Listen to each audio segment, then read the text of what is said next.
Hello, welcome to the Fair Deal Democrats podcast. I'm your host, Josh Kilroy, a longtime political consultant, policy advisor. Today, we want to talk about this ongoing feud occurring between Anthropic, the AI company, and the Pentagon. And so, the New York Times just did some good reporting on this. And Gary Marcus, sort of one of the leading thinkers of the AI technology, critic of the technology, just posted something today. I will link to those in the Substack notes. But just to talk briefly about it, there's the Pentagon is demanding that Anthropic, which is the company that makes the AI model Claude, which is the one I use primarily. We use AI. Anthropic has been providing services to the U.S. military on classified systems. Anthropic has built a special version of their model called Claude Gov, which is stripped of many of the safety guardrails that exist in the public version, specifically to work in a government setting. On Tuesday of last week, Defense Secretary Pete Hegseth summoned Anthropic CEO Dario Amodei to the Pentagon. And while the meeting was civil in tone, according to the New York Times, the Anthropic did not agree to Hegseth's demand, which is essentially to give the Pentagon unfettered access to their model and to allow them to use it for any purpose that they choose. And so at the end of the meeting, Hegseth gave Anthropic an ultimatum: comply by this Friday at 5 p.m. or face consequences. And what are those consequences? Hegseth issued two threats to Anthropic. First, the Pentagon will invoke the Defense Production Act, a wartime emergency power normally used in manufacturing contexts. Say if you had a car company in the middle of a war and the Pentagon needed to make tanks, for instance, they could just invoke this law and compel the car manufacturer to make tanks. They wanted to use this act against Anthropic to make its model available to the military for free. The second threat was to label Anthropic a supply chain risk, which would put it from other government contracts at risk. One legal expert is quoted in the New York Times saying that these threats are fundamentally contradictory. One prevents the government from using Anthropic's products, the other forces them to. And the contradiction is the point. The Pentagon is pulling every lever they have to gain unfettered access to these products.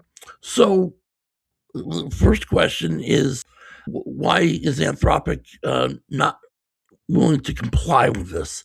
And Anthropic's position is that they're not refusing to work with the military per se. They are already working with the military. What they are asking for are two specific assurances.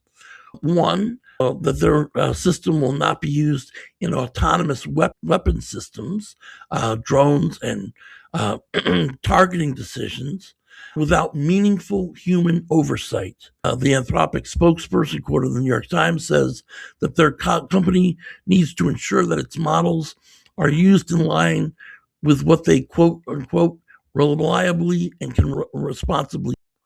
That phrase, reliably and responsibly do, is where this stops being a contract dispute and becomes something much more serious.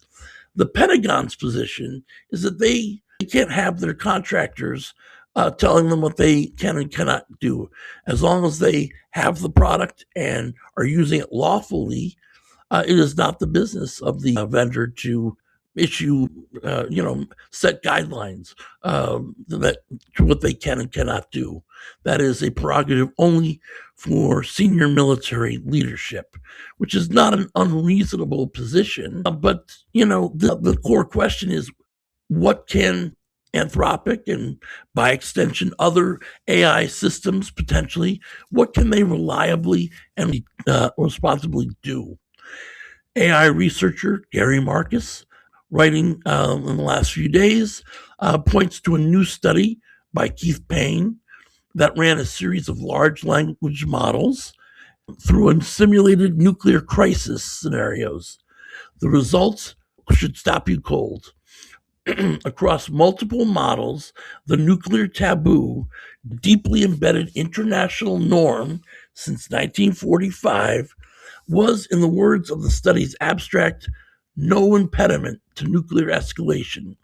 In 95% of the simulated cases, the models chose the nuclear option. I mean, which it makes sense. I mean, these are not systems that are designed to think, first of all, think in the sense that humans think. Also, they can't enact human codes of ethics. This is not a theoretical concern about future AI systems. This is about the models that exist right now, today, the same category of technology the Pentagon wants unrestricted access to by Friday afternoon. And here's what we know about these models: they hallucinate, meaning they confidently produce false information. They are inconsistent, giving different answers to the same question depending on how it is phrased. They have no genuine understanding of consequences. They optimize by producing plausible sounding outputs, not for being correct. Marcus has been documenting these limitations since the Bulletin of Economic Scientists has moved the doomsday clock to 85 seconds to midnight in January. We are not in a moment that tolerates recklessness. And let me just say, what a catastrophe that we have such poor leadership at such a critical moment. Not just Hegseth, but his boss, Donald Trump. You look through the broad sweep of American history, for decades, well over a century, we were extraordinarily blessed when we needed a leader to set a template for what a responsible president would do. When the country was being formed, we had George Washington. When we needed a leader to get us through the Civil War and put an end to slavery while, working to keep the nation together, to rebuild it after the Civil War, we had Abraham Lincoln. When we faced an unprecedented crisis in the industrial economy, we had FDR, and we had World War II for that matter. In the last 25 years, our luck has turned. When we had George Bush, which turned out to be terribly unfortunate. We had the Iraqi War, the war in Afghanistan, wars that, in retrospect, greatly weakened this country.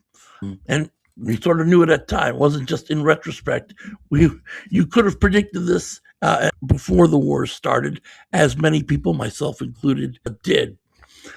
To get back to the specific of this argument, the Pentagon's argument that lawful use is the only necessary constraint in their contracts with vendor assumes that the humans in the chain of command will always be in a position to catch errors, override bad outputs, and exercise judgment. But this assumption collapses the moment you need to remove the human from the loop, which is precisely what autonomous weapons do. And it collapses further when you consider that these systems will be making recommendations faster than human cognition can evaluate them under conditions of stress, incomplete information, and time pressure. The doctrine of human oversight only protects us if the human actually has the time, information, and authority to say no. Anthropic is not being naive about national security. They built Claude Gov. They do the classified work. They understand what the military does. What they are refusing to do is sign a blank check that says, use this technology however you want for any purpose with no constraints, including the purpose the technology is demonstrably not capable of performing safely. The Pentagon frames this as a contractor trying to dictate terms, but there is another frame to see this: a company that understands what its product can and cannot do, and refusing to let it be deployed in ways that could get people killed or worse, that could trigger a catastrophic escalation that no one intended and no one can walk back. Gary Marcus closes this piece. Again, I'll link to it below. With paraphrase of the old anti-nuclear button, one hallucination can ruin your whole planet. This is not hyperbole. It is a technologically accurate description of the risk. These systems hallucinate, and they will be embedded in weapons systems. And the Secretary of Defense is giving an AI company until Friday afternoon to remove the guardrails. Anthropic should not blink, and we as a nation, as responsible citizens, should be paying close attention to make sure that this does not go through. Thank you so much for joining us today. I look forward to hearing comments and look forward to seeing you again soon. Bye now.